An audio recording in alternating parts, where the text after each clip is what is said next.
ये कहानी है सिकंदराबाद की, जहाँ एक लड़का कमल और उसकी बीवी चांदनी और उनके 2 बच्चे सोनू और टीटू रहते थे। कमल एक मजदूर था। उसका काम ऐसा था कि बस उसका खाने का ही काम चल पाता था और थोड़ी बहुत जोड़कर वो अपने बच्चों की पढ़ाई करवाता था। एक दिन बारिश का मौसम हो रहा था। कमल और उसकी बीवी मजदूरी के काम पर से वापस आ रहे थे। तभी बारिश पड़ जाती है। अजी सुनो, अभी बारिश हल्की हल्की है। मुझे लगता है हमें चलना चाहिए। बच्चे भी घर पर इंतजार कर रहे हैं। हाँ, चलो चलते हैं। वो दोनों हल्की हल्की बारिश में चले ही आ रहे होते हैं। जैसे ही थोड़ी दूर पहुंचते हैं, बारिश बहुत तेज आ जाती है और फिर वो लोग बहुत तेज चलने लगते हैं। फिर कमल कहता है, चांदनी, हमें रुकना चाहिए, बारिश बहुत तेज आ गई है। यहाँ थोड़ी देर पेड़ के नीचे खड़े हो जाते हैं। जैसे ही बारिश हल्की होगी फिर चलते हैं। हाँ जी, आप सही कह रहे हो, पर मुझे तो बच्चों की घबराहट हो रही है। वो अकेले हैं और रात बहुत हो रही है। वो दोनों थोड़ी देर खड़े हो जाते हैं, पर तब भी बारिश नहीं रुकती। बारिश रुकने का नाम ही नहीं ले रही थी और वो बेचारे वहीं खड़े रह गए। फिर कुछ देर बाद उन्होंने सोचा कि अब यहाँ से चल लेना चाहिए। चलो जी, हम तेज बारिश में ही चलते हैं। घर पहुंचकर आराम करेंगे। बच्चे घर पर अकेले हैं। हाँ, बारिश तो रुकने का नाम नहीं ले रही है। हम ऐसे ही भीगते हुए ही चलते हैं। वो घर पहुंच जाते हैं, पर उनका घर ज्यादा मजबूत नहीं था। फिर घर जाकर वो देखते हैं कि उनके घर में से छत में पानी टपक रहा है और उनके बच्चे एक कोने में बैठे हैं, क्योंकि सारी छत चू रही थी। पापा, बहुत पानी आ रहा है छत से, हम सो भी नहीं पाएंगे, अब क्या होगा? हाँ पापा, मुझे तो बहुत ठंड लग रही है। अपने बच्चों की हालत देखकर कमल और उसकी बीवी बहुत परेशान हो जाते हैं और अपने बच्चों को गले से लगा लेते हैं। बेटा, चिंता मत करो, जल्दी बारिश रुक जाएगी। लेकिन बारिश रुकने का नाम नहीं लेती, जिस कारण कमल की 1 महीने की मजदूरी खत्म हो जाती है।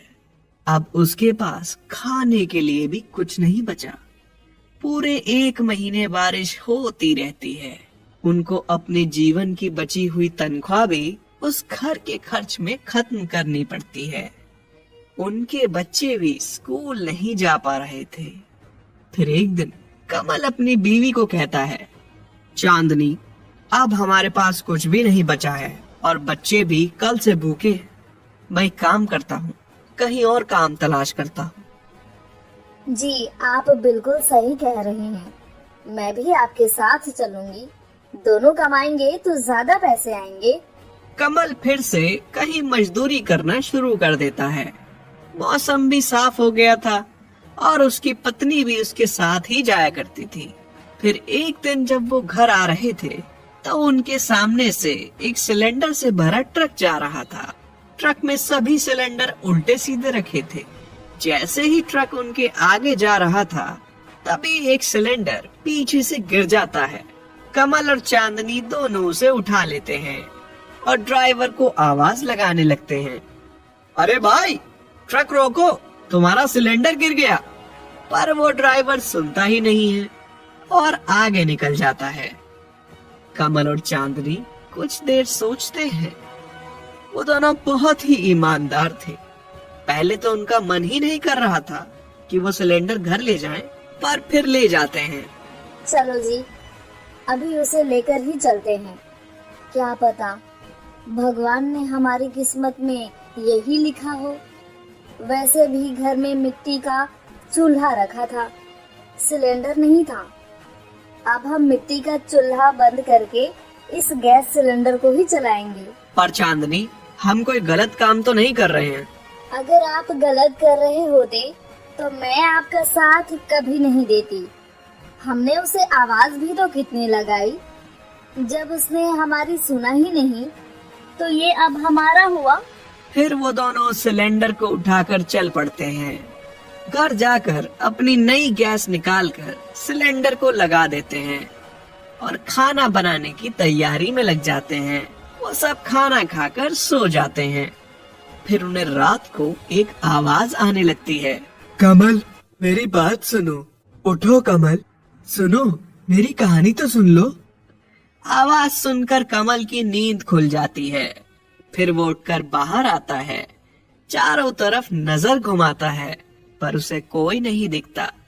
फिर वो अपने कमरे में वापस जाने लगता है। अरे रुको, कहाँ जा रहे हो? कमल सिलेंडर की ओर देखता है। हाँ, मैं ही बुला रहा हूँ तुम्हें। अरे तुम तो सिलेंडर हो, तुम कैसे बात कर सकते हो? हाँ, मैं एक जादुई सिलेंडर हूँ, पर मैं हर किसी को अपनी सच्चाई नहीं बता सकता। मुझे तुम लोग बहुत ईमानदार लगे और तुम्हारे घर में भी काफी मुसीबत है, इसलिए मैं तुम्हें अपनी सच्चाई बता रहा हूँ। भगवान का शुक्रिया है, हमारी मुसीबत के समय उन्होंने हमें ये देकर बहुत मदद कर दी है। तुम्हें कभी भी मुझ में गैस भरवाने की जरूरत नहीं पड़ेगी, क्योंकि मैं एक जादुई सिलेंडर हूँ। मैं अपने आप में ही गैस भर लेता हूँ और साथ में मैं पैसे भी निकालता हूँ, पर मुझे सिर्फ मेरा मालिक ही इस्तेमाल कर सकता है और कोई मुझे नहीं चला सकता। और लोगों के लिए मैं सिर्फ एक मामूली सिलेंडर ही हूँ। आपका बहुत बहुत शुक्रिया। अगले दिन से जादुई सिलेंडर कमल को पैसे देने शुरू कर देता है, जिसे देखकर कमल और चांदनी बहुत हैरान हो जाते हैं, क्योंकि जादुई सिलेंडर बहुत सारे पैसे दे रहा था और देखते ही देखते पैसे का ढेर लग जाता है। आपका बहुत बहुत शुक्रिया जादुई सिलेंडर, आपने मेरी जिंदगी ही बदल दी। फिर कमल अपने बच्चों के स्कूल की फीस जमा कर देता है, पर वो फिर भी मजदूरी करने तो जाता ही है, क्योंकि उसका सिद्धांत था कि जीवन में हमें अपने बलबूते पर ही सब कुछ करना चाहिए। वो सिर्फ जादुई सिलेंडर के पैसे से अपने बच्चों को पढ़ाता था, बाकी अपना घर खर्च वो अपनी मजदूरी से ही निकालता था। पर उस जादुई सिलेंडर के आने के बाद उसकी बीवी ने काम करना छोड़ दिया था। वो अपने पति और बच्चों के लिए अच्छा अच्छा खाना पकाती थी, और जब वो लोग काम पर से आते थे तो वो उन्हें ढेर सारा प्यार करती थी। इस कहानी से हमें ये सीखने को मिलता है कि हमारे पास हर चीज मौजूद है, उसके बाद भी हमें मेहनत तो करनी ही चाहिए, क्योंकि जिंदगी का मकसद ही है काम करना।